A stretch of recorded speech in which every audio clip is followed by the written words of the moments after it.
Welcome. We are going to get ready to get started. Thank you all for coming out.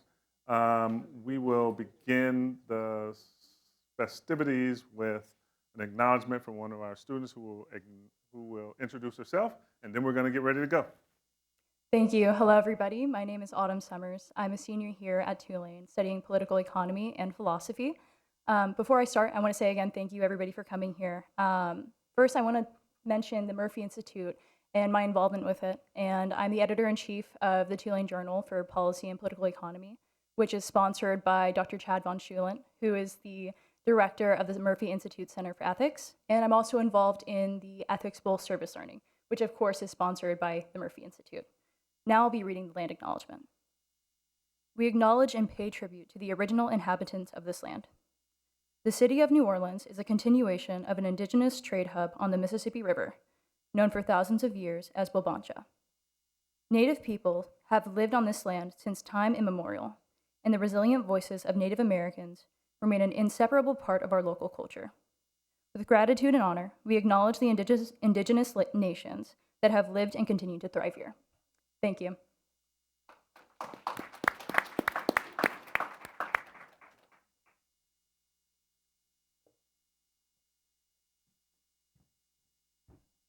Thank you, Autumn. Welcome to the 2025 Mary C. Parker Yates Lecture. The Murphy Institute is happy to welcome you here today. Before we begin, I'd like to ask you to please silence or turn off your cell phones for the duration of the event. Thank you. My name is John Lewis Howard. I'm the Associate Director of the Murphy Institute and the Director of the Undergraduate Program in Political Economy. The Murphy Institute's various centers and programs focus on political and economic dynamics, foster reflection on moral and social values, promote research and outreach on public policy, and support top legal scholarship on critical issues in politics and economics. These initiatives and programs are united by their focus on multidisciplinary research, teaching, and engagement. The Murphy Institute is home to the Center for Ethics, the Center for Public Policy Research, and the Center for Law and the Economy, as well as both the undergraduate program in political economy and the graduate program in Master of Arts in Political Economy with data analytics. We also sponsor department seminars for economics, philosophy, and law school, as well as being involved with other parts of the university. Today's event, the Mary C. Parker Yates Lecture, is our premier public academic event. Endowed in 1996 by Murphy Institute alumna Rebecca Yates Vielander in memory of her mother, this annual lecture was created with the intention of bringing leading thinkers and public figures such as Dr. Mona Hanna to Tulane's campus to foster discussion on contemporary issues. We hope you enjoyed today's lecture. We encourage you to visit us in our new home in the Caroline Richardson building. We also encourage you to visit our website at murphy.tulane.edu for more information and details on our upcoming events, including the Center for Ethics Public Lecture Series starting on October 9th with Dr. Carl Hart. And now it's my pleasure to introduce Dr. Doug Harris, who is a Murphy Institute affiliate in the Center for Public Policy Research, the director of the Education Policy Research Program, and professor and chair of Tulane's Department of Economics. Doug.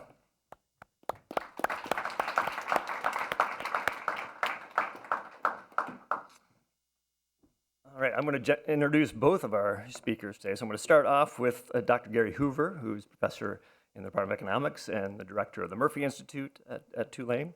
And he specializes in the study of race, poverty, and political economy. And let me turn to our special guest, Dr. Mona Hanna. So this is an unusual situation. Usually when we do these introductions, we only know people professionally, or we know their CVs, or we look at the bios on the website. This is a very different situation. So let me tell you a little bit about this. So first I'm going to give you the formal introduction, but then I'll explain the rest. So Mona is a pediatrician, a scientist, activist, director of Michigan State's Hurley Children's Hospital Pediatric Public Health Initiative, a nationally recognized child health researcher and advocate.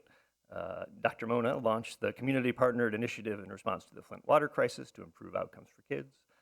She was named one of Time Magazine's 100 most influential people in the world, recognized as one of the USA Today's Women of the Century for her role in uncovering the Flint water crisis.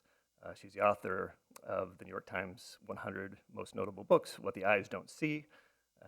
And now she's onto new great works. She's reimagining how society can come together to eliminate infant poverty with the first in the nation program, RX Kids, which is also in Flint, but also statewide in Michigan and now expanding to other states, which aims to improve health hope opportunity for families during challenging time of pregnancy and infancy. That's the formal introduction. Obviously, very impressive credentials, but I have to say more than that, right? So I've actually known Mona for at least 30 years. We're not actually sure how long. So we grew up across the street from each other. So this is a fun one. So yeah, and so we know each other's families. We know each other's parents. We have stories, funny stories to tell that we'd only tell outside of the context of this meeting.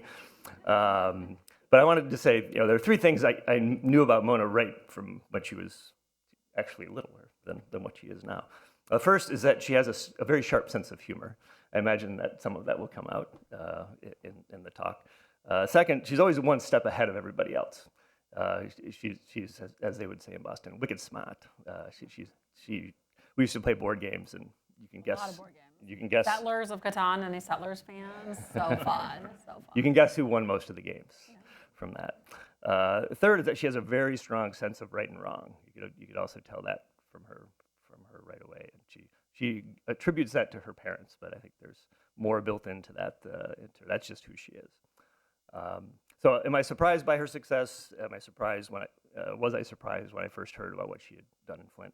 Not in the slightest bit surprised. So, think about the title of her best-selling book is based on the saying that the eyes don't see what the mind doesn't know, and that means that you can't really grasp something unless you have some framework for understanding it. Well, I have a framework for understanding Mona. She's a crusader, and you're going to hear that throughout everything that you hear today. And really pleased to have her join us today. Welcome, Mona. Thank you, Don. Thank you. Well, that's about all of the formal introduction we're going to do, and we're just going to start digging into it and start talking. All right, for the one person in the room who might not know this story, let's start by talking about the Flint water crisis. What was it? How did you come to this? All right, so for the next 2 hours, I'll talk about what happened, how it happened, and where we're at in Flint. So any Michiganders out there? I know there's some Michiganders. Oh my gosh, so hold up your hand and show me where you're from. Point to where you're from. All right, so Detroit, Metro Detroit, also Metro Detroit, yeah, Flint, what's that? You're a Flint kid, a Flintstone. Flintstones are everywhere. Give me a round of applause, we have a Flint kid. So here is also Metro Ann Arbor, maybe, yeah, all right. So there's more Michiganders everywhere. So we are the Mitten State. So why are we the Mitten State? What are we surrounded by? Water, right? What is this water called? The Great Lakes, which is the largest source of fresh water in the world. You didn't know this was going to be audience participatory. So here's Michigan. We also have an upper peninsula, but we're two peninsulas because we're surrounded by the Great Lakes. Once again, the largest source of fresh water in the world. 21% of the fresh water in the world is around Michigan. And here's Flint, kind of a little north of Detroit, north of Ann Arbor. We have Traverse City and other places, but here's Flint, kind of in the middle of the largest source of fresh water in the world, right? And I think I want to share that because that's one of the greatest ironies of the story. Because a city in the richest country in the history of the world, in the middle of the largest source of fresh water in the world, had water that people could not drink. There's a lot of reasons why that happened. I love history, and there's a lot of history in my book, and I try to kind of peel that onion. But fundamentally, what happened in Flint, it wasn't just about a water poisoning and a public health emergency, but it starts out being a story of what happens when you take away democracy. So Flint was under this crazy situation. We were under financial emergency management. It was voted down by the people of Michigan, but our gerrymandered legislature at that time pushed it through. It was signed by the governor, and he just started taking over cities. City after city, Detroit, Pontiac, Benton Harbor got taken over. And Flint got taken over because it was a near bankrupt city. And then if you like scratch your head, you're like, wait a minute, all these cities that are being taken over are majority minority cities. At one point, 50% of our African American population was under financial emergency managers, compared to just 2% of our white population. So like to start, it was grossly undemocratic and unjust. And these emergency managers decided that to save money, Flint would no longer get its water from the Great Lakes, because that was now too expensive for this predominantly poor minority community, and that to save money, so this was about austerity, to save money, they would change Flint's water from the Great Lakes to the local Flint River. You guys think that's a good idea? No, not a good idea. So not a good idea. Great Lakes was high quality water. We bought it from Detroit. It was treated. It just kind of was sent up. But the decision was made under the guise of austerity to change our water. So the water source was changed in April of 2014. And after that, a whole slew of bad things happened. Do you want me to tell you about those bad things? I'm trying to make this a conversation. You can't leave me hanging. What were the bad things, right? Now you got it all good. What were the bad things? So I'm a pediatrician in Flint. I'm a residency director, which means I get to I was in charge of the training of future pediatricians.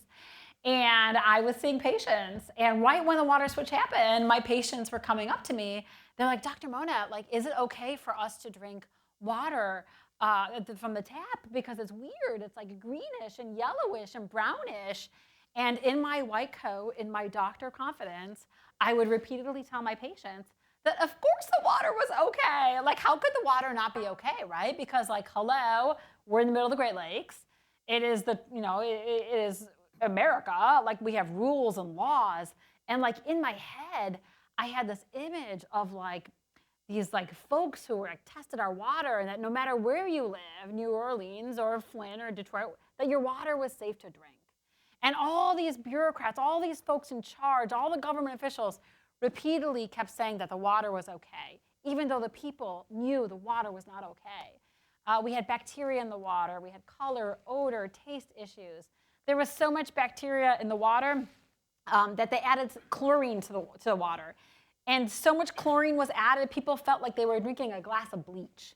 And they were having skin and eye irritations just because of the added chlorine. We had so much chlorine in the water, we had a buildup of something called total trihalomethanes, which you can't even say. But that was a carcinogen because of it caused cancer because of the buildup of that. So lots and lots and lots of red flags. And I will share, it still is jaw-dropping. So Flint is known for the water crisis, but what is Flint famous for like a century ago? Who knows?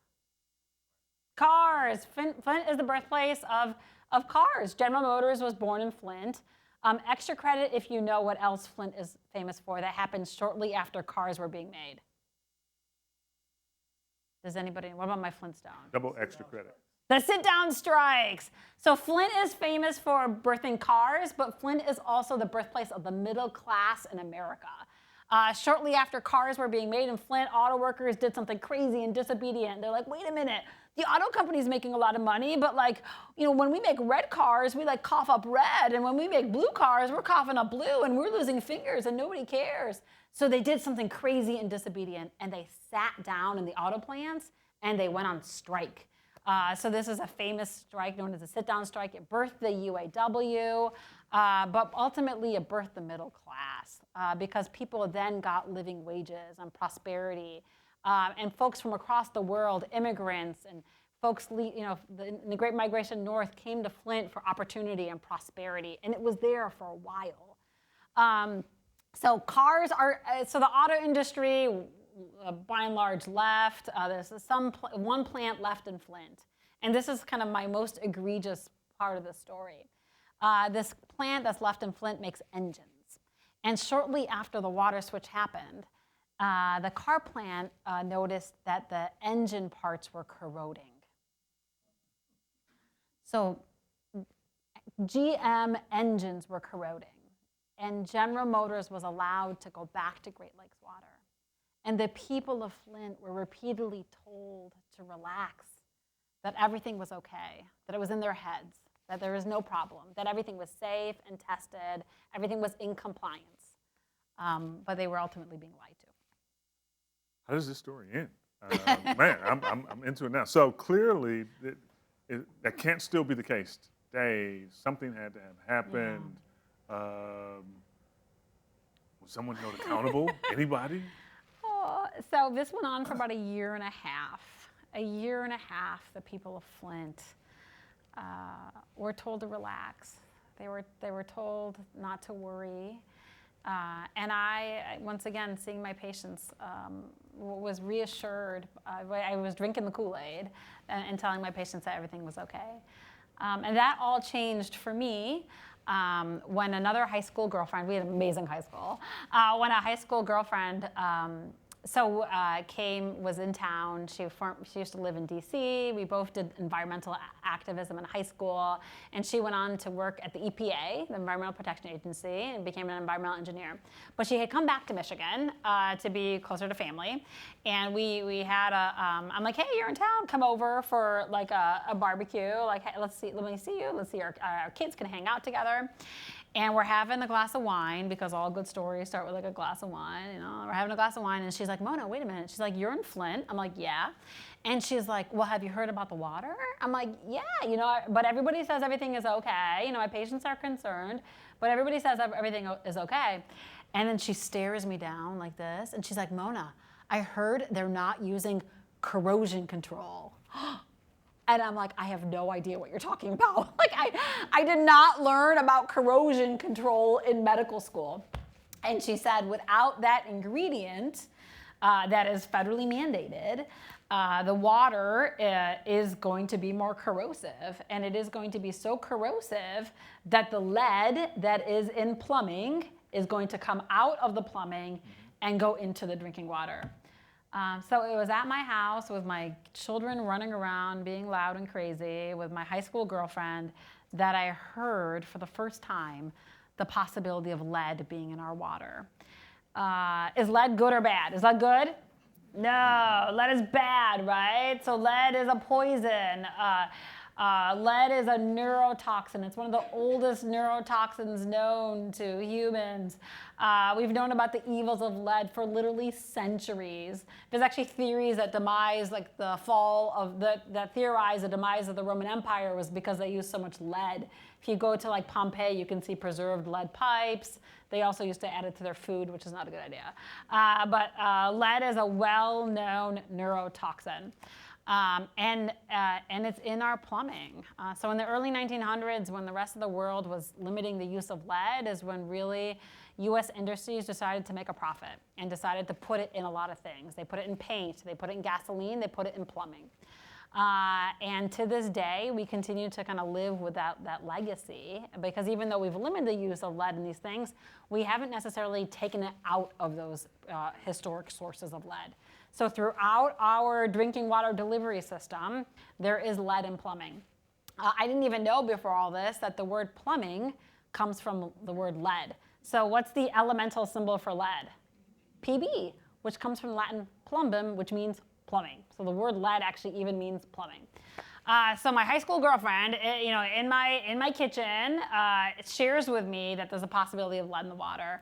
And that's the moment my life changed. Like literally, like that is the day and the time. It was almost exactly 10 years ago that like my life changed because I heard the word lead.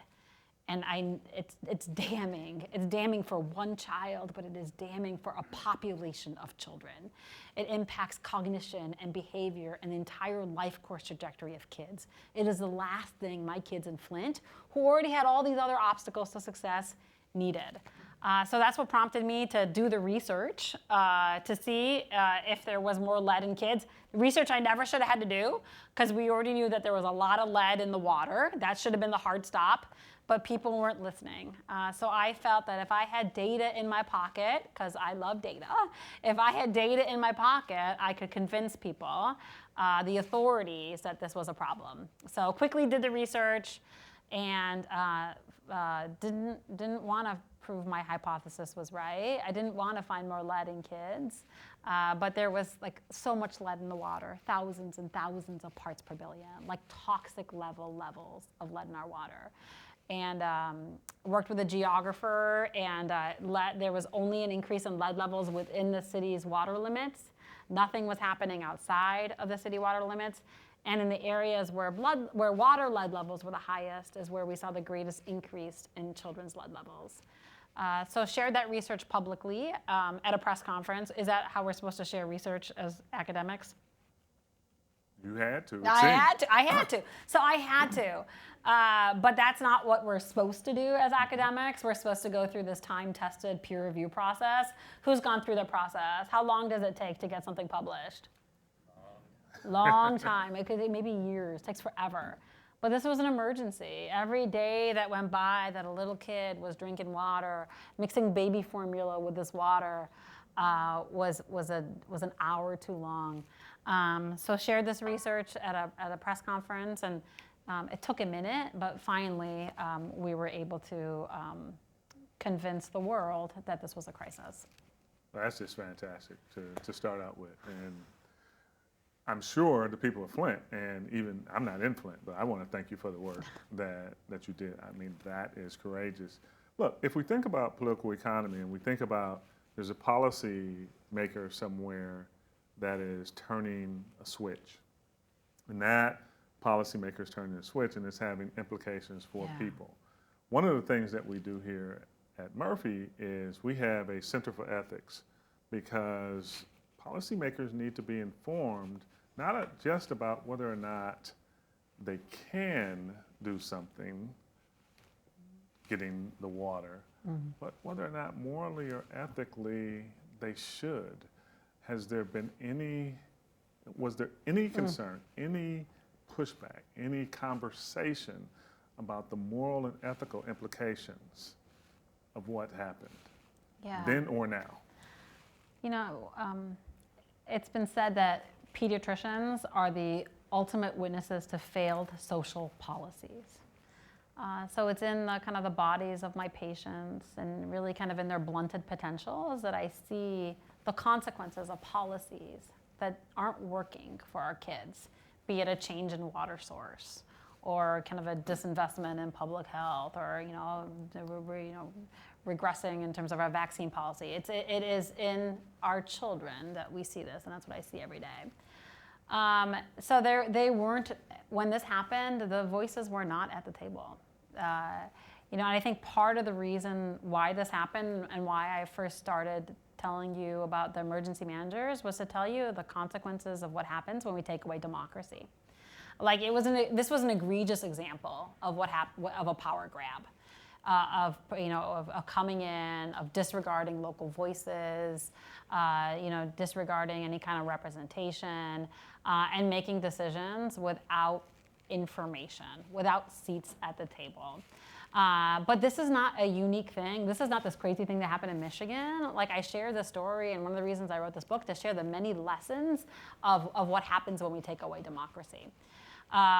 Be it, gerrymandering or voter ID laws or mass incarceration, and the list goes on, when we take away critical voices that need to be asking those questions. Yeah, we can change this water. Should we change the water? Where were those voices? Those voices tried to say something, but they were squished. They were silenced at every step of the way because we did not have a democratic process. After the water crisis was uncovered, there was many congressional hearings. And the chair of the oversight committee at that time, God bless him, from Maryland, who has since passed away, I forget his name, Elijah Cummings. He held an oversight hearing of how this happened in Flint.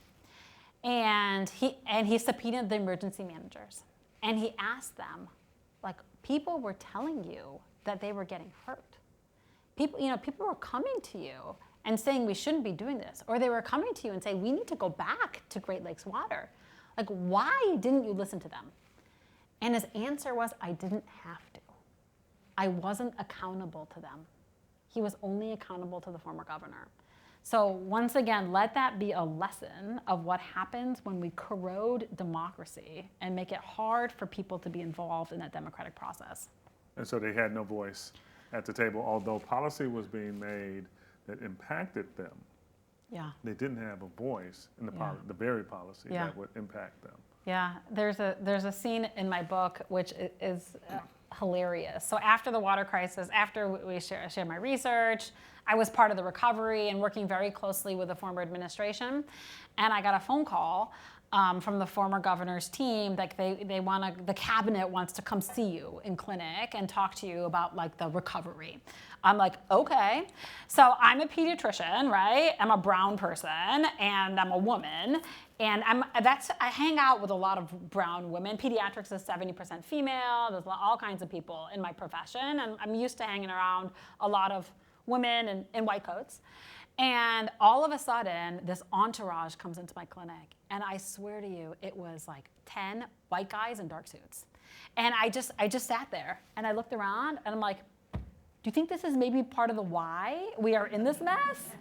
Like where is the diversity? Where are the women? Where are the brown people? Where are the people who would have asked questions and come up with different solutions so we would not have been in this mess?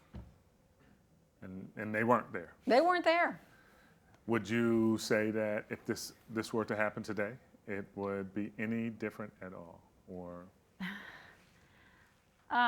so one of the last times I had the honor of testifying before Congress, I think it was about the Infrastructure Act, and hopefully we'll talk about that soon. I shared Flint's water crisis wasn't the first, it wasn't the worst, and it wasn't the last. Like since then, there have been many similar environmental public health emergencies. With environmental injustices that disproportionately impacted poor communities, predominantly people of color communities, where science was dismissed, where scientists were denied, where the people's voices were not at the table. So unfortunately, this is not a new story. This continues to happen. However, a lot of my work since then has been to make sure we don't keep having this kind of same story. The Infrastructure Act was amazing. It was the largest federal investment in water infrastructure, and it included $20 billion to replace lead pipes. So that in the world of public health is called primary prevention. So often we react to crisis and crisis and crisis, and we have short-term memory, we forget what happened, we have, because we move from one dumpster fire to the next. So a lot of my work has been to make sure to bolster the prevention. So we now have billions of dollars, and that money is still there, to replace lead pipes across the country. We also were able to strengthen drinking water regulations. The crux of what happened in Flint was by and large due to laxity in the Safe Drinking Water Act. There was a rule called the Lead and Copper Rule. Hadn't been updated in 30 years because of how difficult rulemaking and policy changes. So difficult. Because of our advocacy, because of our work, we finally were able to update that rule. After 30 years, it finally got updated. Still not great, but better. So I think something that I learned throughout this process is how little we care about kids, how lax our policies are, but fundamentally how so much of our work has to be in this policy space. After I finished my residency, I started caring for kids, and I love it. I love caring for kids. Kids are hilarious. Like I had a four-year-old in clinic the other day. I ask most verbal kids, like, what do you want to be when you grow up? I'm like, what do you want to be when you grow up? And he's like, I want to be 5. Like they're putting like Cheetos up their nose. Like kids are so much fun. They're so much fun, and they give me so much joy. But it's also really frustrating because once again, that pediatrician is the ultimate witness to failed social policies. Because shortly after becoming a pediatrician, I was caring for kids with gunshot injuries, and I was patching them up. And I'm like, why am I caring for a kid with gunshot injuries when we're not addressing gun violence? And I was caring for kids with asthma, and they couldn't breathe, and they were intubated. And that kid came from a zip code with the worst air quality in our state. Why weren't we addressing that? So it's those why questions that forced me to go back to school, because like as if med school wasn't enough in residency. But I went back to school and got a public health degree in health policy, so that I had the tools in my pockets to be able to affect change at a policy population level with prevention as much as possible. Well, that's a perfect segue into something called RX Kids, right? I know what it is, but I don't think that these folks do. And please tell us more about what's going on there and how is this going to help children out? Well, first, what is it? And Yes. Awesome. Thank you for this question, because it's joy. So after the water crisis in Flint, we as a community kind of came together to put into place programs and interventions to mitigate the impact of the crisis. Like I wish I could have prescribed something to take it away. But that wasn't possible. But there was a lot that we could do under this domain of secondary prevention to buffer the potential impact of the crisis. So we put into place things like high quality early childhood and home visiting programs and breastfeeding support and nutrition services and Medicaid expansion, trauma informed care, literacy programs, imagination library, all these awesome things. For our kids, in addition to doing kind of these bigger policy things so that we couldn't keep repeating these mistakes. And a lot of this is weaved together by something called the Flint Registry, which I run, which is a CDC-funded effort to do longitudinal surveillance. So to see how folks are doing long-term with things like lead exposure and just any kind of trauma. What we've learned from kind of the incredible science, especially of early adversity and early childhood, is that when bad things happen in early childhood, sometimes they don't manifest for like years, if not decades later. So it's really important to kind of follow folks, but more importantly, to support folks. So our Flint registry is now one of the largest registries in the country. We have over 20,000 participants, but the really neat thing is we've been able to make over 30,000 referrals to good things, like early childhood, like trauma-informed care, like all these like really amazing, like I didn't turn off my phone, such a baddie, okay. But all of the work that we've been doing in Flint has been done hand in hand with community. And that goes back to the why this crisis happened, this taking away of democracy. So central to all of our work in recovery has been the concept of participatory democracy and self-determination, which is work we should be doing anywhere anyways. It's never I'm the academic and I'm the doctor, do this. It's like it's listening and it's a collaborative work with community. So in our work, I have a director of community engagement who's part of my leadership team. I have a group of parents from every part of the city that advises me. Like now 8-9 years we've been working together. And my favorite thing that I have is I have a group of kids that advise me. And they've named themselves the Flint Youth Justice League. They came up with that. And they're like all superheroes. And they've actually been helping like kids everywhere. So after Flint happened, there was a similar crisis in Newark, New Jersey. And my kids were Zooming with kids in Newark and telling them what a part per billion was and like what they should be asking for. So our kids are amazing. So in these kind of listening sessions, which is really hard to listen because I love talking, but I close my mouth, which is so hard, but I just listen. We kept hearing from moms and dads and grandparents and kids how hard it was to get by. Just the everyday struggle to get by. They're like, yeah, that's great that we have 2 brand new childcare centers, and that's great that we have an advanced Medicaid, and that's great that we get books in the mail with Imagination Library, and that's great that we have this registry, that's great. But you know what? It's so hard to make ends meet. And we were also seeing that hardship, that poverty, in our data from the Flint registry, but also in other data sets like the census data. It turns out Flint is the poorest city in Michigan, but it actually has the highest child poverty rate in the nation. So despite all this goodness that we've been able to put into place, we have been unable to treat the pathogen of poverty. Being born into and growing up in poverty makes kids sick. And I see that every day. I see that in missed appointments and developmental delays and childhood obesity and failure to thrive and chronic diseases. The list goes on and on. So RX Kids is this bold effort to actually eliminate poverty.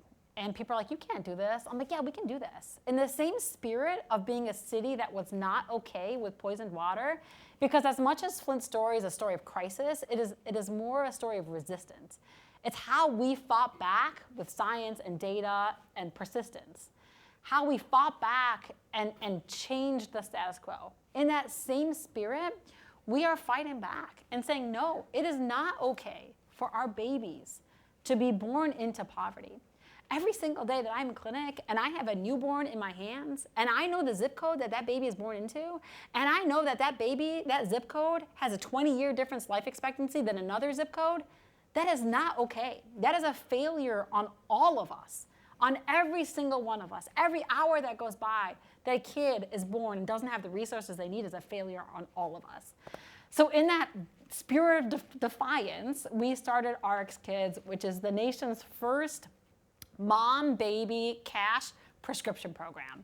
So what does that mean? So it means every pregnant mother in the city of Flint gets $1,500 in the middle of pregnancy. And once a baby's born, it's $500 a month for the first year of life. And it is for everybody. It is a place-based intervention to address a place-based problem, disparity. It's laser focused on moms and babies because that is when families are the poorest.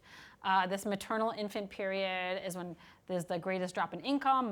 Moms often have to come out of the workforce. We have no paid leave policies. Babies are expensive. You need to buy a lot of stuff.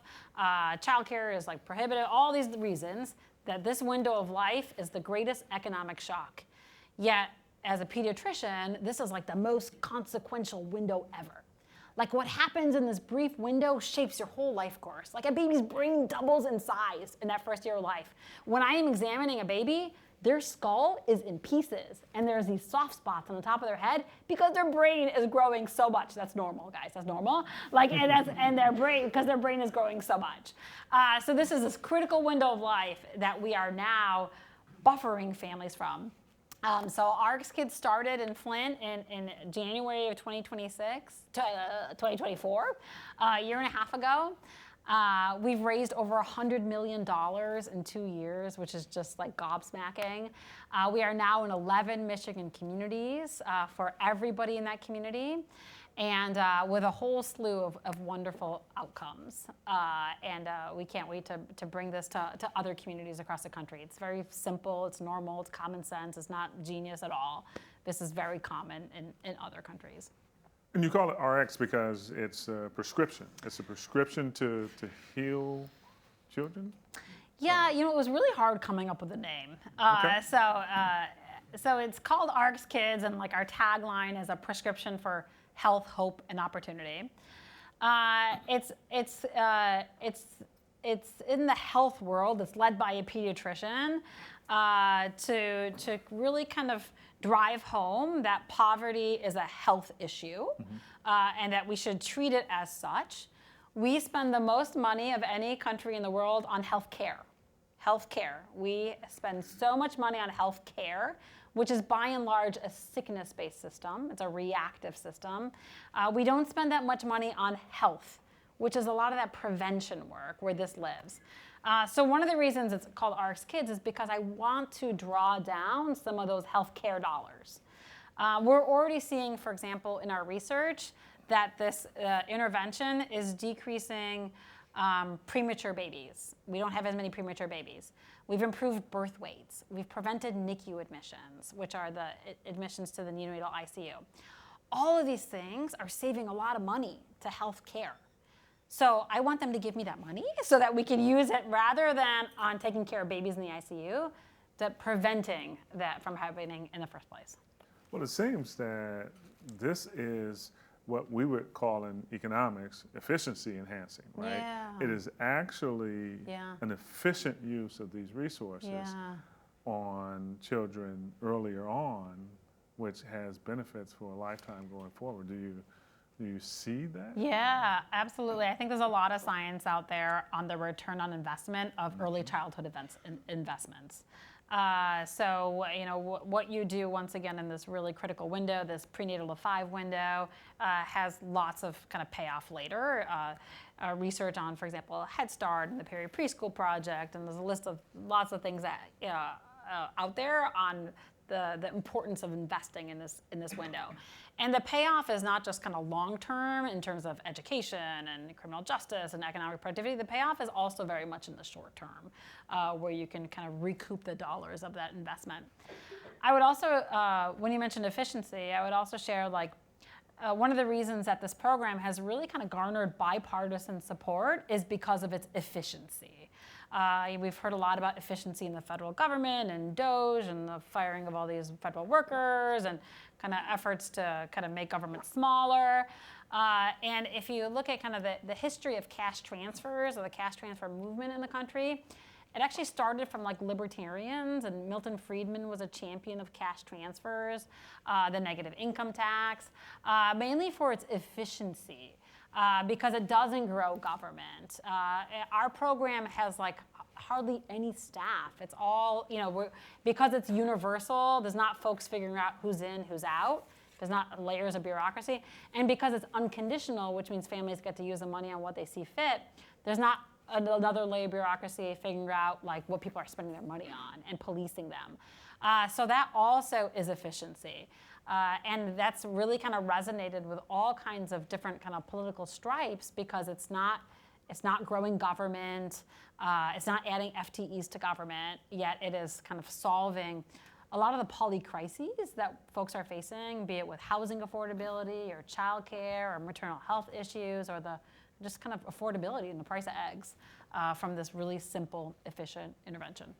Well, if it's working that well and it seems to be taking off, why don't we see a more national approach to this, right? That seems great in a local space. Mm-hmm. Let's scale this up. Yeah, I agree. Let's scale this up. So we were fortunate to work with the Brookings Institute on a scaling memo.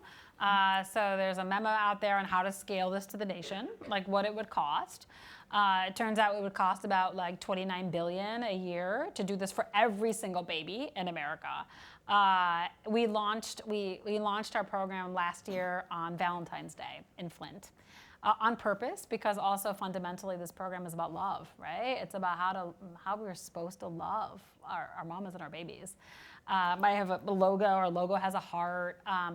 But it turns out that every year on Valentine's Day, as a nation, we spend $29 billion on flowers and dates and desserts and dinners. But what if we use that money and spent it on babies?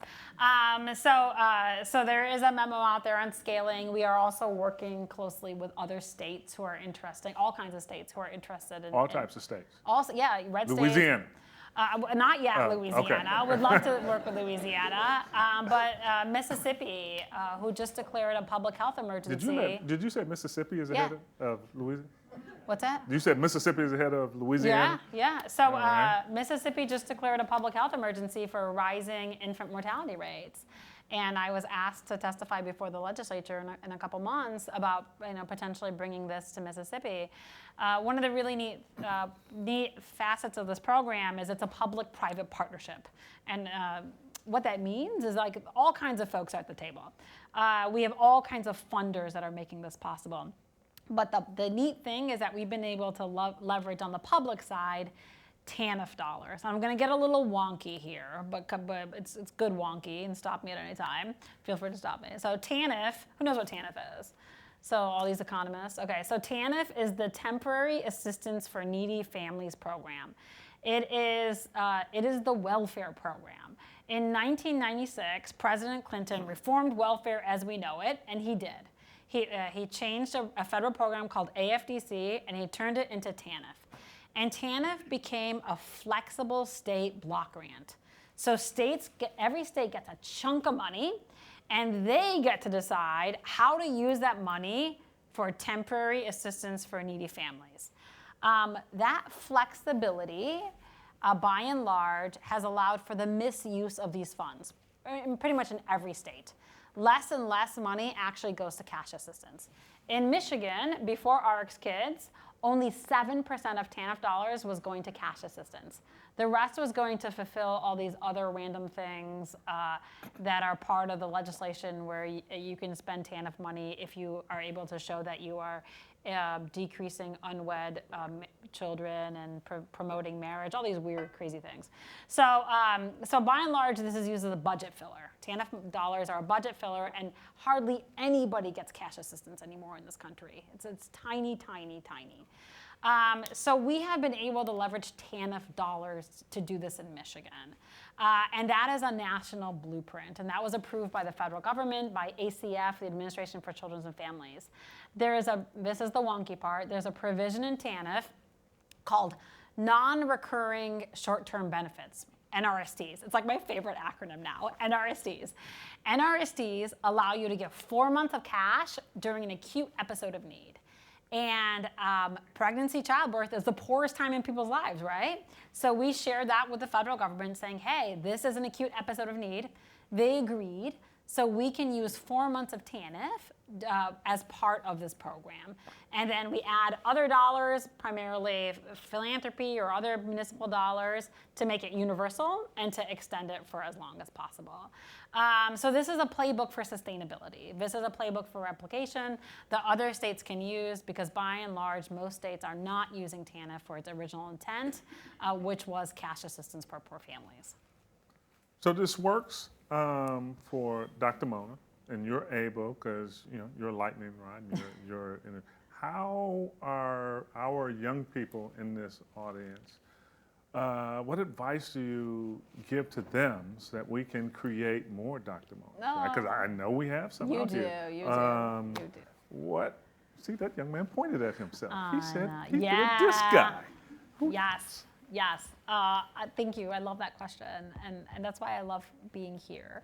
And actually, that's why I wrote my book. Like when I was writing a book, which I never thought I would do. I didn't intend to write a book when I went to med school, but I ended up doing it, which was crazy. I don't recommend it. I mean, it's hard. It's a lot of work. I loved it. It was great.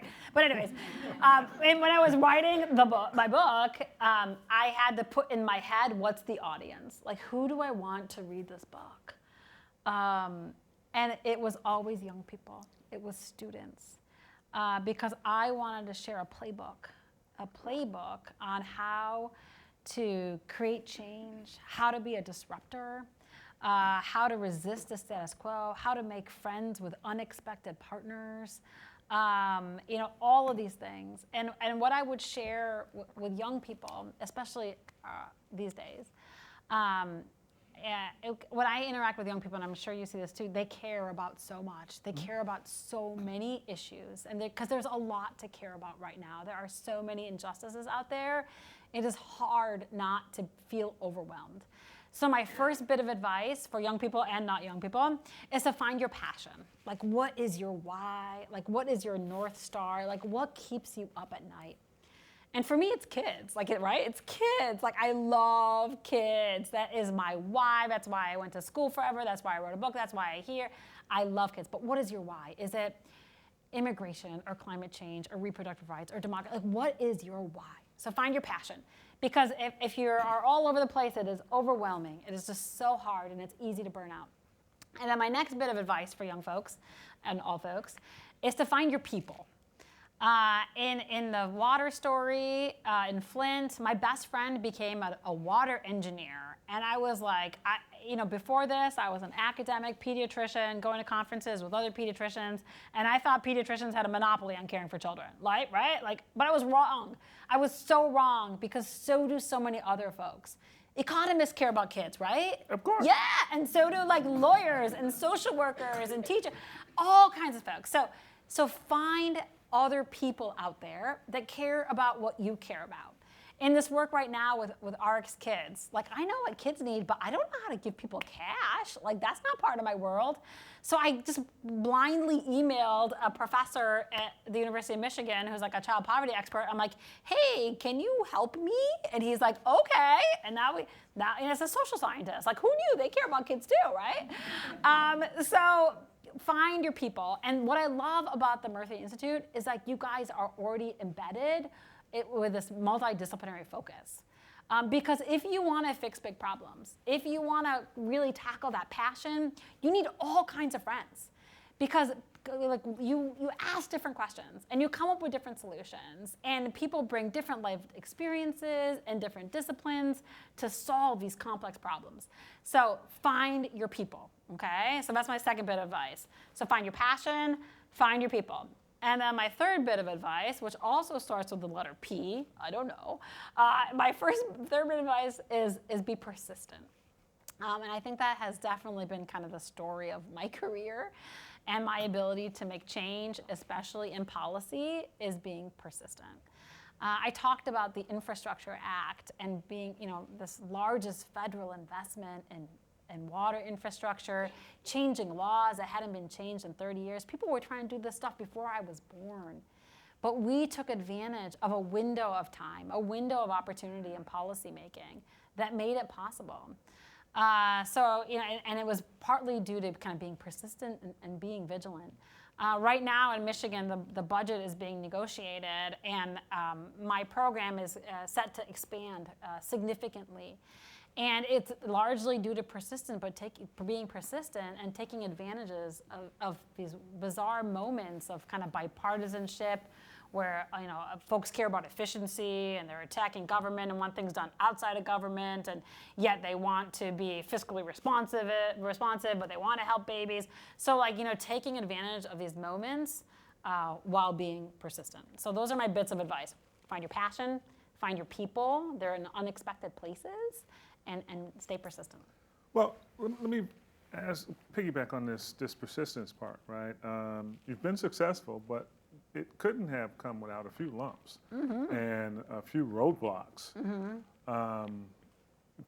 Is there one in particular, or one? There's hundreds. that you could say, look, here was one that you actually overcame, and maybe one that you're still fighting the good fight. Yeah, it's like you take 2 steps forward and there's 1 step back, or 1 step forward and 3 steps back. I think the biggest story of being defeated is, when I shared my research publicly about what was happening in Flint, I felt great. I'm like, yeah, I'm sharing science. Can you imagine, being in the middle of a public health crisis and not listening to science? That was a joke. Because we all just went through COVID too. Okay, so I'm just sharing science. I'm sharing facts. This is pretty common sense, basic statistics. I have p-values. I can't, I felt great. I was being an advocate, which is what I was trained to do as a pediatrician as well. So I shared my science, and then within a half an hour, the state, multiple arms of the state, and the federal government went after me. And they said I was wrong. And they said I was an unfortunate researcher. They said I was causing near hysteria, which is sexist. That word hysterical has been thrown against so many women over time. They said I was splicing and dicing numbers. They said I was, all these things. They went after me. And I anticipated it a little bit, because everybody who had raised their voice about Flint was attacked. But also I anticipated it because my brother, who Doug knows, because remember we grew up on the same street, my brother is a labor lawyer in DC. He does employment law. And he was home the weekend before I went public for his law school reunion. And he's like, Mona, what's going on? You're super distracted. I'm like, yeah, I have this research and I'm going to share it. There's this water thing. And he's like, Mona, you do realize you're a whistleblower. I'm like, what? I'm not a whistleblower. He's like, so he started to give me not only a big brother advice, but legal advice. He's like, Mona, I'm a whistleblower lawyer. I'm like, I had no idea that's what you did. I knew you were an employment lawyer, but I didn't know you represented whistleblowers too. He's like, you're speaking truth to power. He's like, be prepared. People will go after you. And then he started telling me stories about clients who've been who lost their jobs and who were intimidated against and retaliated against and whose marriage fell apart and he's like, I just had a client who actually killed himself. I'm like, okay. And this was literally days before I was about to go public. But my brother, Mark, he's like, but you have to do this. He's like, it doesn't matter what comes next. And that was kind of very much part of my upbringing is you do the right thing no matter how hard it is. So that was the hardest thing is sharing this truth, sharing common sense science, that our kids were in harm's way and having very, very powerful forces go after you. And for a moment, I'm like, who am I? Like, and then I had this sense of like imposter syndrome. Like, I'm like, you know, I'm a barely 5 foot tall, brown, first generation immigrant woman going against some of the most powerful forces in the country. I began to second guess myself. I'm like, oh, maybe this wasn't my work. Maybe I shouldn't have done this. Maybe I'm not an expert. Maybe I should have just kept my eyes closed and shut my mouth and gone about my busy business. But fortunately, I got back in the fight because of the quick realization that this wasn't about me at all. It had nothing to do with me, but it was about you and us. All of us. It was about my kids. My kids, every single number in my research was a kid. A kid I'd probably seen and touched in the last year or so. And that gave me the courage to keep going. So that is kind of another reason I'm here and why I wrote the book that I wrote, is to share like this story isn't about me or Flint or water. This story is about you. It is about us. It is about collectively what kind of world do we want to live in. You know, do we want to live in a place where some kids have clean water and some kids don't?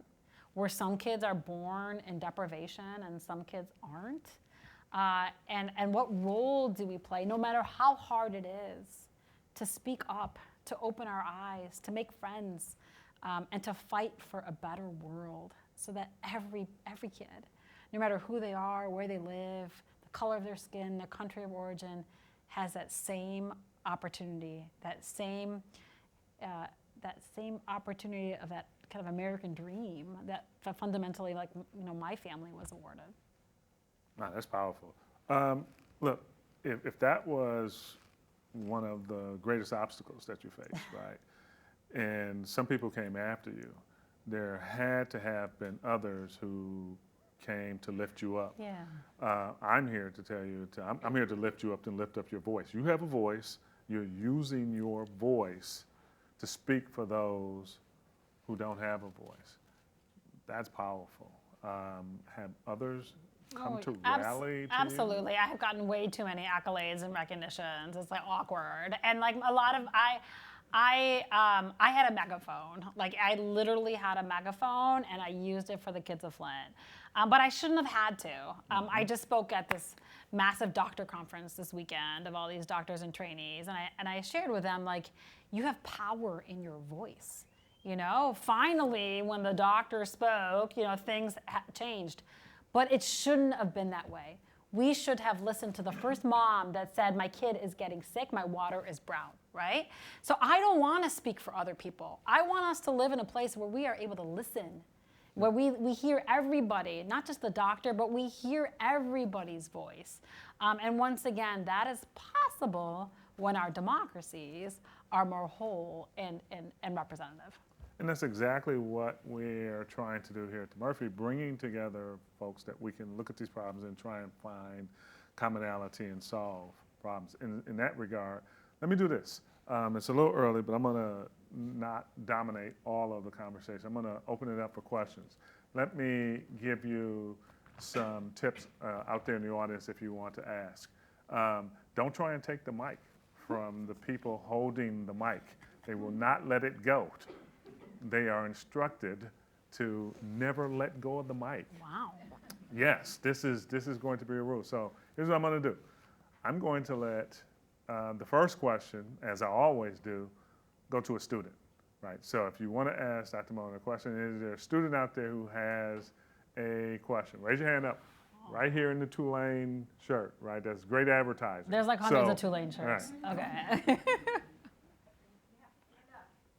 And you have to introduce yourself and your favorite color. Hi, I'm Emma. I'm currently a JD and MPH and health policy student. So one issue obviously facing health today is like the spread of misinformation. Yeah. And I was wondering, through your experience, what advice you would have on sharing like data and science in a way that the everyday person can understand, so that the way we're sharing it isn't creating like another boundary to understanding their health. Yeah, Emma, right? That was a great question. Emma's question was about the kind of state of misinformation, science denial we're in, and how we can do a better job combating misinformation. So when I was writing my book, besides figuring out like who's my audience, it was also like, what kind of book do I want this to be? Do I want it to be like a science medicine book that like 4 people read?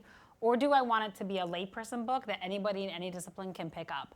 On the front of the book, there's actually a quote from Oprah that said it reads like a Grisham thriller. Like, who knew that like science and p-values and like would be like a page turner? But that was purposeful, to be able to share science to the general public that is understandable. I had the opportunity to be part of the inaugural March for Science with Bill Nye the Science Guy, which was so cool to hang out with Bill Nye. But I did that primarily to encourage more folks in science and academia to get out of our ivory towers, to get out of our clinics and our classrooms, and to interact and communicate with the lay public in ways that are understandable. My last article actually was in some journal, but the one before that was an op-ed in USA Today. Okay, so that is more valuable for me to write an op-ed in our local paper or a layperson newspaper than it is for me in terms of swaying kind of public opinion and sharing science than to write a journal, something in an academic journal. We need to do both. And another kind of tip I have for kind of communicating science, so I've had to talk to so many policymakers at the state level, at the national level, and whenever I go to Congress, I do not lead with numbers and science and facts, because I literally see people falling asleep. It doesn't do anything. So I have learned to share stories, and I share stories. After the water crisis, there was kind of no effort by Congress for a year and a half to get funding to replace pipes and to do some of the recovery work. And it was just kind of closed doors. And I finally met with a conservative member from the other side of the state, and I sat down with him. And I just told him about a girl I saw in clinic recently. I'm like, this girl woke up, and to brush her teeth, she had to use 2 bottles of water. And to make breakfast, mom used this many bottles of water. And they had to stand in line for this many hours to get their water every day. So I just started talking about, it was just sharing stories. And then I shared how the family was stressed out and worried, and they didn't know what kind of this exposure would have on their kid. And they didn't know if this kid's symptoms were due to this. And then by the end of my storytelling, his chief of staff was crying. And I'm like, yes, I got him. And then he co-sponsored the bill, became my best friend, and became like really a champion for like water quality and safety nationally. So you have to have stories in your pocket. Data and charts work for some people. Most people no. You have to have both. And you also have to practice that. So for my pediatric trainees, we do advocacy training, and I was a recipient of this as well. So we role play, just like we simulate drawing blood, we simulate doing lumbar punctures, we simulate also talking to policymakers. Like, how would you talk to a policymaker? Pretend I'm the policymaker and let's have a conversation. Show me the fact sheet that you're going to make and give to this policymaker. Make it 4th grade reading level. So like you have to practice these things as well.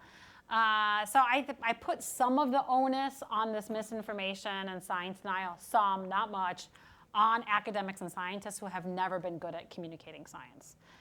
They're getting a little better, but it traditionally has not been part of academia and professionalization, but it needs to be. We need to have media training. We need to have advocacy training so that we are comfortable when there's a threat of vaccines limitation. We need to be comfortable to get in front of the TV and talk about the patients who and what would happen to them. So that's one thing that needs to happen. But I think also we need to realize that kind of this science denial is not a new thing. There's been concerted efforts over time to manipulate science, to instill doubt in science.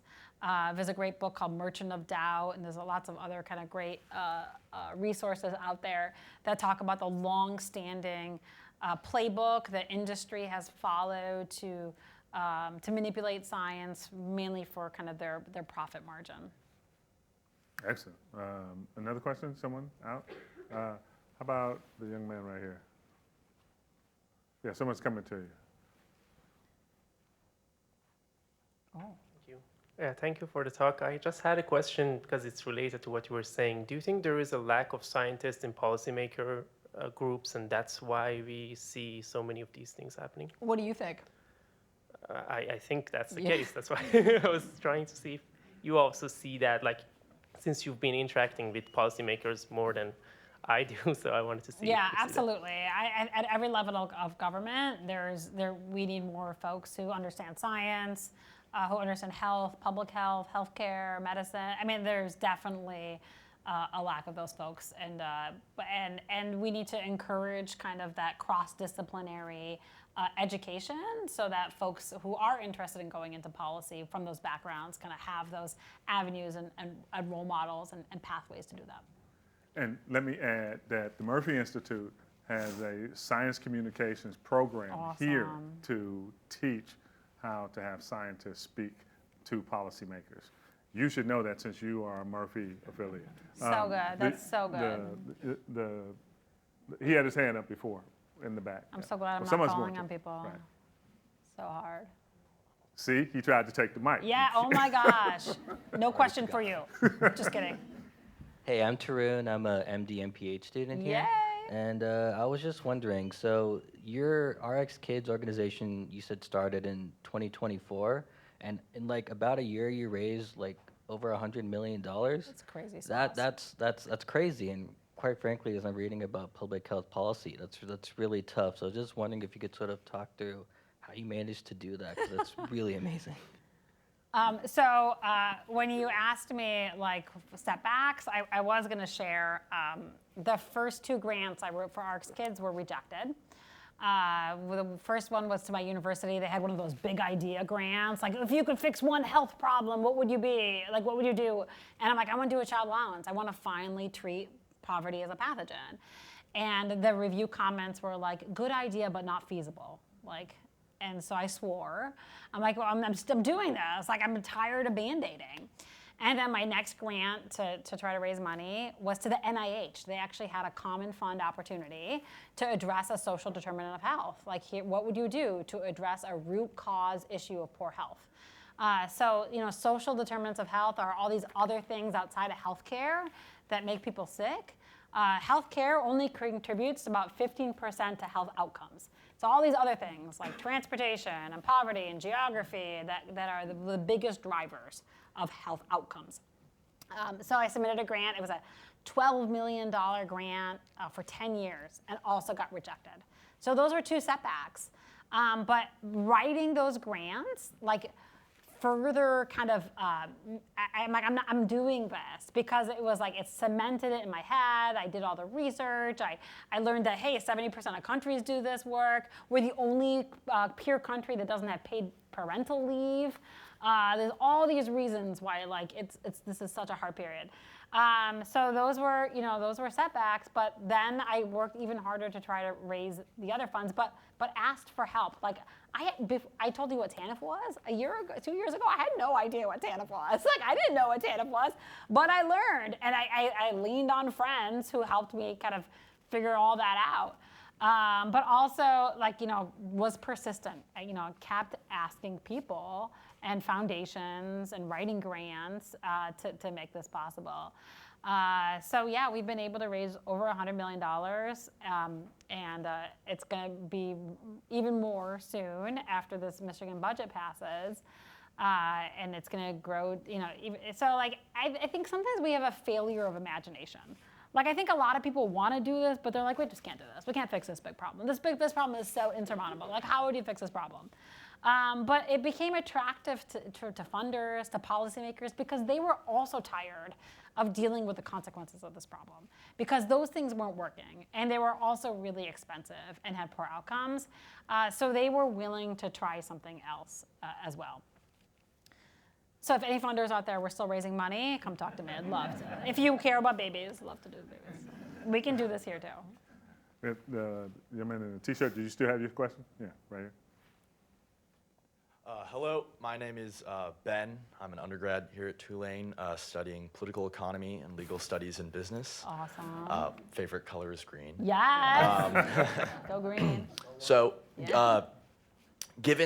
Although you've had much success with sort of raising this funding, you also mentioned some of the difficulties you've had, some of the funding, the funding for healthcare, moving it to health. And so, for me, that, like, I'm curious if, one, how are you trying to raise more awareness for the congressional level activities to have more funding towards the health activities? And then also, does that ever make you wonder if where you're at, your position in your career currently, could be done more effectively if you were to have a sort of larger role in the political atmosphere?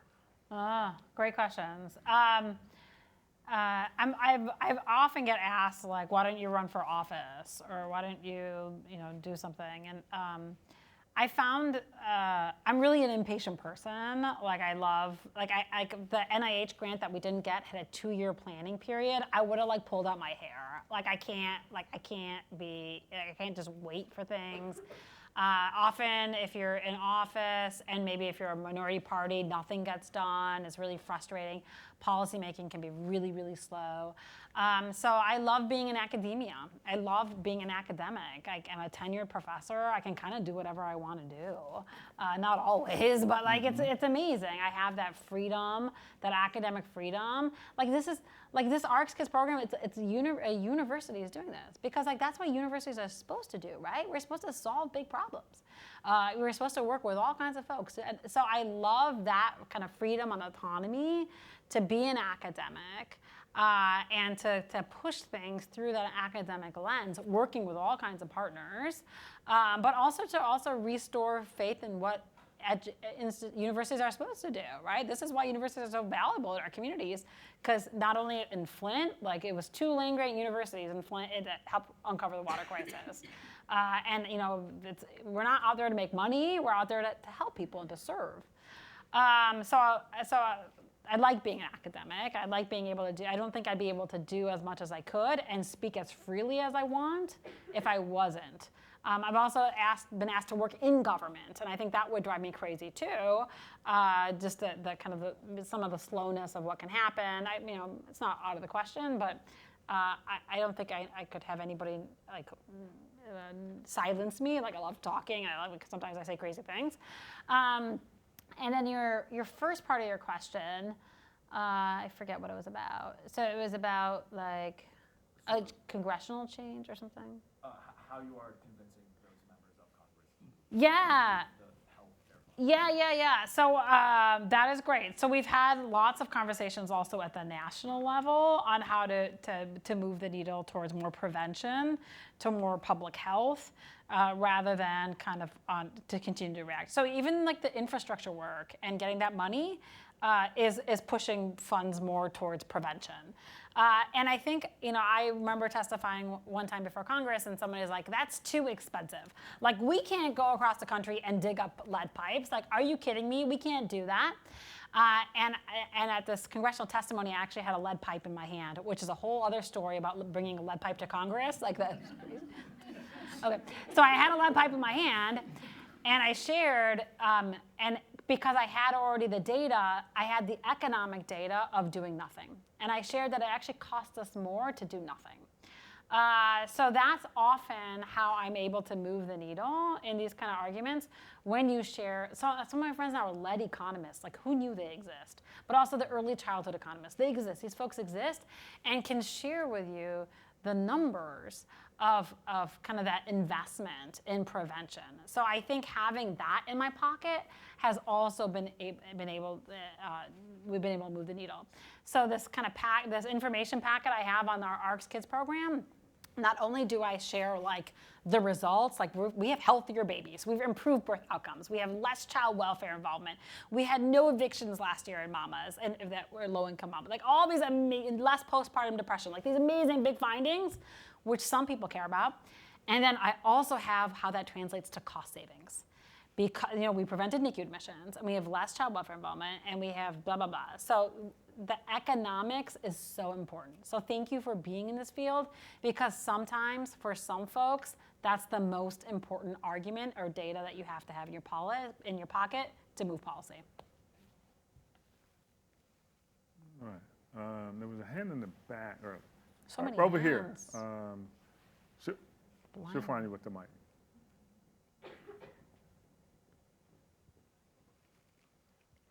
Hey there. Great talk. My name is Dee Bowling, and I'm the Director of Strategic Communications at the Celia Scott Weatherhead School of Public Health and Tropical Medicine. Yes, the longest named school at Tulane. But I'm also taking the Environmental Management Certificate at SOPA, at the School of Professional Advancement. And, you know, I love how you're advocating for people to get into policy.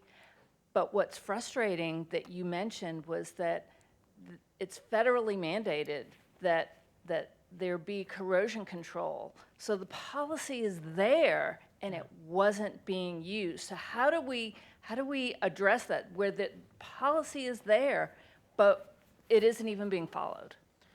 Oh, that's a great question. So on my plane ride this morning, I just finished reading What is Government? Has anybody read that book? Michael Lewis book that just came out? It's really good, but it talks about all these amazing federal civil servants who are working so hard to do their job, to keep us all safe and to advance the common good, who are often under-resourced and undervalued and don't have the tools. Often it's the regulation tools or the enforcement tools to do what policies ask of us to do. So in the Flint story, for example, there were these policies, like you're supposed to treat the water properly, but that wasn't being followed, and then there was all this manipulation, cover-up. So our new governor, when she came in, Governor Whitmer, her very first executive order was actually a whistleblower protection order to encourage state employees to speak up when policies aren't being followed. When something might be endangering the health and safety of residents. So I think it's good to have policies. I think the policies need to have teeth and capacity in those agencies. But we also need to have cultures in these agencies that can do this work. There's been several investigations of what happened in Flint, and one investigation from the governor's task force really pointed to the decades of austerity in state and federal government that made it really hard for policies to be followed. Like our institutions had suffered from long-standing threats of big government, big government, big government. So our agencies were like skeletons of what they used to be. Nobody is kind of saying we need big government, but we need government that works. We need government that trains run on time, that there's folks there to check our water, that we have the expertise and the institutional memory to be able to do what government demands of us. But that is, and now I worry even more with all these cuts that have happened at the federal level. What have we lost? These kind of competent, committed civil servants who have served our nation for decades were just let go. What have we lost? And how is that going to kind of create the next generation of folks that want to be civil servants, that want to give everything for an America that can be better? Thank you. We got time for one last real quick one, if you have a quick one. On this side, the young man in the blue shirt. Yep. Hi, I'm Riley. I'm a third-year med student at Tulane. Yay! And hopefully next year applying pediatrics. Yay! Best specialty ever. My question for you is... Bias. My question for you is, I think a lot of people here have been gotten education in public policy. A lot of my classmates, they know a lot about science, and then they're seeing the downstream effects of these issues, and they care. Yeah. And they really want to help. Yeah. But they don't know where to start. So what's a good first step for your average person to maybe get involved in? Well, medical students are not average people. So a lot of my kind of training and advocacy was part of my professionalization. So medical schools, there's associations, there's something called the AAMC, the Association for American Medical Colleges. Every specialty has an ally group, an advocacy ally group. And there's American Academy of Pediatrics, and all of these folks offer extra opportunities to do advocacy training, to go to the Hill, to meet with legislators, to do media training. I remember when I was a resident in Detroit at the Children's Hospital. The hospital's like, we need somebody to talk to local TV about the importance of back-to-school vaccines. And nobody was raising their hand. I'm like, I'll do it. like I'm just like that yes kid. I'm like, okay, I'll do it. And it was the worst interview I've ever done. I think I said 1,000 times. It was so bad. I'm like, yeah, you should. Yeah, it's so bad. But you know what? It was the first time. And then the next time was better. And the time after that was better than that, you know? So take advantage of these opportunities that may not be within your medical school to learn these other really important skills of being science communicators, of talking to legislators, of being advocates. It's hard. The medical school residency process is grueling. It is absolutely grueling. And I meet with a lot of med students, like, I want to be an advocate. I want to do this right now. I'm like, you got to also get through this. Get through this, and you will have time. But never underestimate, once again, like the power that you have with your white coat. It is still, even what we're living in right now, it is still a powerful profession. The folks that go into medicine and so many other things, like you don't go into it for the prestige or the paycheck. You go into it because of the people that we're privileged to serve. So never kind of lose sight of that, but seek out other opportunities to garner some of these other skills. And I would say the medical students of today are different than the medical students of yesterday or years ago. You are demanding more of this education. You are demanding public health integration. You're demanding all these other, facets of, policy integration, economic, all these different things. So it is a changing profession, and it's largely being driven by the young people. So thank you. All right, let me do this. I'm gonna let you have the last word. But before I do that, I have to point out that we are all here because of the dedicated work of the staff. I just sit up front and ask questions, right? He's doing great. Let's give him a round of applause. He's doing a great job. Yeah. Amazing. You'll all get your checks later on. But look, my staff are the ones who put this all together and did all the work. And so I'd like for the staff to stand up and be acknowledged so that I really want them to have a round of applause. So they did all of it.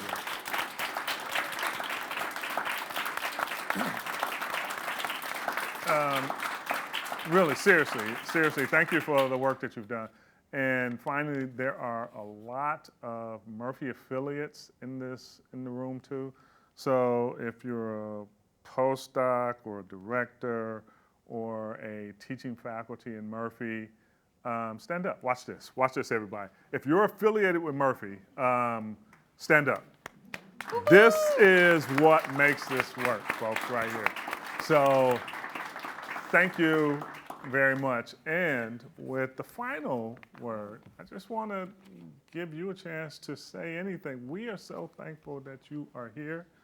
As soon as I finish this up, you're going to be rushed. People who didn't get to ask questions, they're going to come up here, they're going to get you. So this is your last chance to say, before we really thank you, you haven't been thanked yet. You're going to be thanked in a second. But what would you like to leave us with? So I'm going to leave you with my gratitude. So thank you for inviting me. Thank you for this opportunity. Thank you to seeing my childhood neighborhood. We literally grew up on the same street, so it must have been an amazing street, right? So thank you to all of you for coming and for listening.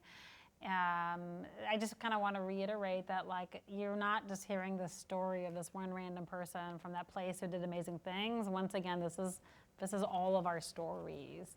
If you can take home anything, it's just this kind of belief, this knowledge that we can do better, right? We can do better. We do not have to be okay with how things are. And we can stop poison water in a city. We can make sure kids are born with the resources they need. Just like two examples. We can, with friends, with passion, with persistence, we can do big things. So thank you. Dr. Monahan. Thank you. I'm a hugger.